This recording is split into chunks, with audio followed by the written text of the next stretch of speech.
Hola, en este video nos ocuparemos de explicar de una manera simple dos conceptos que resultan básicos para lo que luego vendrá en una serie de videos futuros.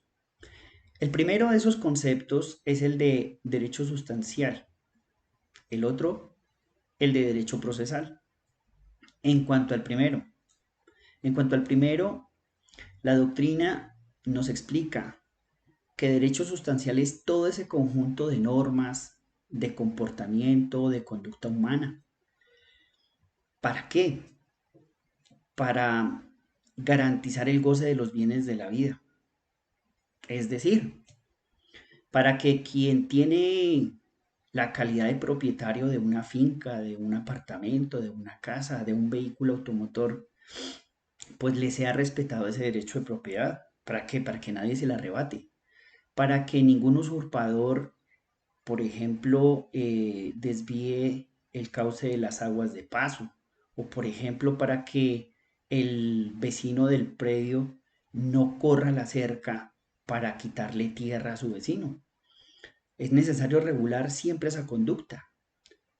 Otro ejemplo de ese derecho sustancial podría ser en una relación más cotidiana o más sencilla, la de acreedores y deudores que existen en nuestro país y en el mundo, en donde la mayoría de acreedores suelen ser entidades financieras, en otras oportunidades particulares. Ese que ostenta la calidad de acreedor debe regular su conducta en cuanto a que, por ejemplo, debe respetarle el plazo que le ha concedido a los deudores para que le paguen las obligaciones. Y eso se traduce también para los deudores, para quienes tienen la obligación de cumplir la prestación. El derecho sustancial le impone a los deudores la obligación de pagar o de cumplir con sus prestaciones dentro de los plazos que se les han concedido. A que, por ejemplo, esos deudores deban cumplir la prestación eh, que tienen con el acreedor, que si lo que se prestó fue una suma de dinero, pues sea una suma de dinero lo que luego de vencido el plazo se cubra, ¿no? El deudor no podría imponer entonces al acreedor que el cumplimiento de la prestación se dé de cualquier manera y con cualquier bien. Otro ejemplo de cómo se daría ese derecho sustancial lo podríamos llevar a otra situación, la que se da entre los vecinos, entre los copropietarios en las propiedades horizontales.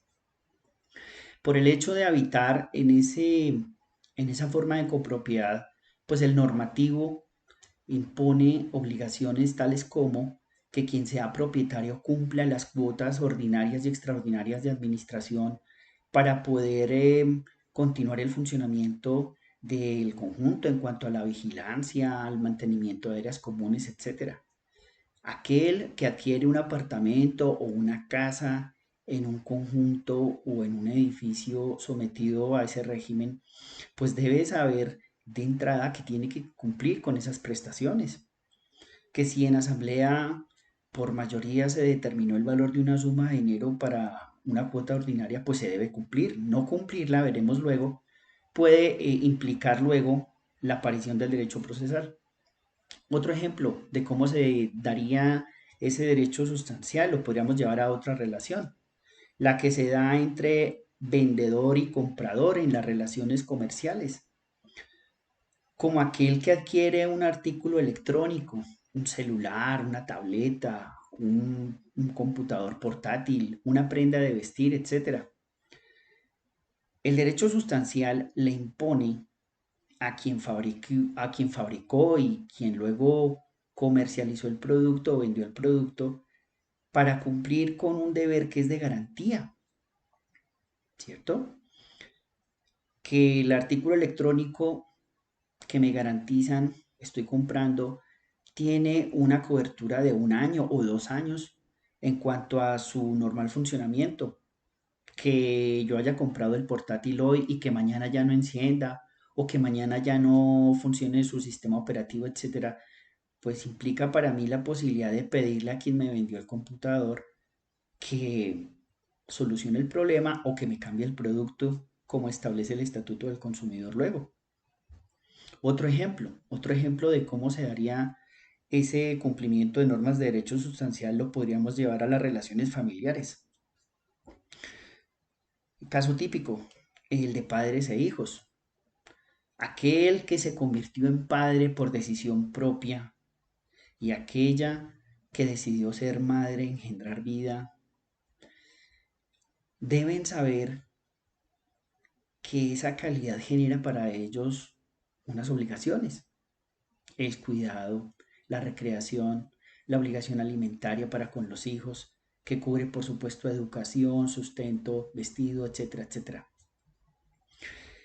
Si un día aquel que decidió ser padre decide que ya no quiere, que se aburrió de ser padre, pues debe saber que el derecho sustancial le impuso esas obligaciones para con su menor hijo y que debe cumplirlas. Y si decide no hacerlo, pues veremos luego, cuando tratemos el concepto de derecho procesal, que esto puede implicar la actuación del Estado para que se cumpla esa obligación. Lo mismo pasa con la mamá, con la madre. Esta obligación alimentaria no se queda solo en los padres, también aplica para quien tiene la calidad de madre. Velar por el cuidado de su hijo, el sustento de su hijo, entre otras más obligaciones.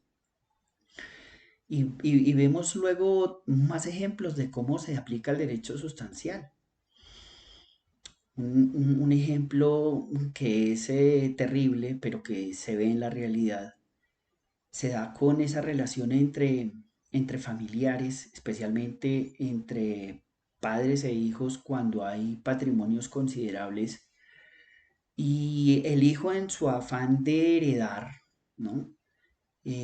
Provoca la muerte de su progenitor o de su progenitora, pensando con ello que más rápido va a recibir esos bienes. Pues bien, el derecho sustancial le dice a ese malintencionado que no va a tener derecho a recibir nada, que no va a tener derecho a recibir ninguno de sus bienes, porque en el ordenamiento civil colombiano, en el Código Civil colombiano, provocar la muerte en este caso de los padres, genera una causal de indignidad para heredar. Luego no podrá recibir ninguno de esos bienes. Si no existiera esa norma de derecho sustancial, pensemos todos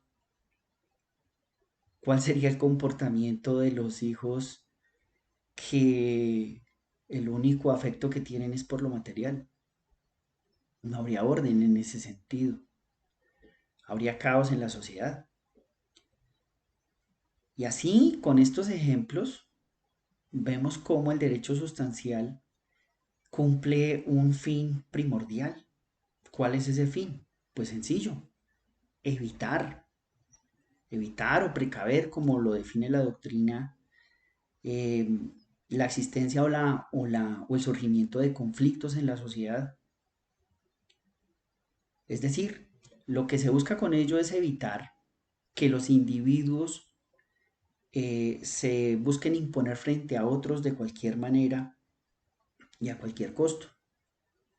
Lo que se busca evitar entonces con el derecho sustancial es que en las sociedades haya conflictos. El derecho sustancial no quiere conflictos entre vecinos, entre copropietarios, entre deudores, entre acreedores, entre padres, entre hijos. Eso se quiere precaver o evitar. Y en este sentido, con estas ideas básicas, podríamos ya analizar el otro concepto, el de derecho procesal. Es un concepto muy sencillo. El derecho procesal no es otra cosa, y así lo definen autores como Hernán Fabio López Blanco y otros más, muchos más, que todo ese conjunto de normas que dicta el Estado colombiano, para nuestro caso, para ejercer la función jurisdiccional, o lo que es lo mismo, para administrar justicia. ¿Y cuál será entonces el fin del derecho procesal? Pues resolver o solucionar los conflictos que ya se presentaron por el incumplimiento de las normas de derecho sustancial. Vemos entonces con ello que el derecho procesal viene a ser consecuencia del incumplimiento de normas de derecho sustancial. Claro, es que si el deudor le paga al acreedor, si el vecino respeta la propiedad ajena, si el hijo cumple con sus obligaciones, si el padre cumple con sus obligaciones, si el vendedor cumple respecto del comprador, etcétera, no habría necesidad del derecho procesal. Infortunadamente, siempre se presentarán situaciones en las que alguien incumplirá y será necesario acudir al derecho procesal.